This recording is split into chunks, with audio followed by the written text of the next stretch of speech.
how to put decorative or pretty border frame on Google Docs.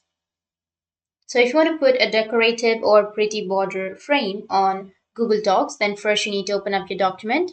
So for example, I'll just choose a resume, or for example, this one.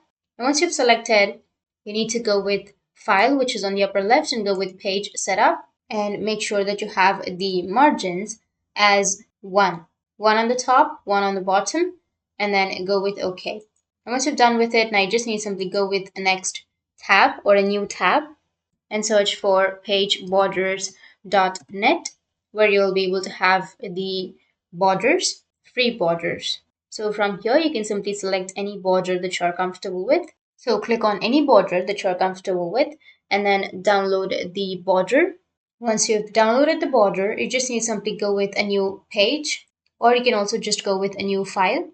Now here, you just need to simply go with insert and insert the image. Go with from your computer and insert the image that you've just downloaded. Now, once you have the image, it looks like this. So you can simply enlarge that to the fullest and go with File, go with the page setup, and make sure that you've added 0 to all of these. Go with OK, and it will have this kind of interface. You can simply go and enlarge it. And now you just need to simply drag it to the bottom. And here you will have this kind of interface. You can simply enter your text right here. So copy and paste the text. Now, once you've pasted your text, what you need to do is just simply adjust it on the top.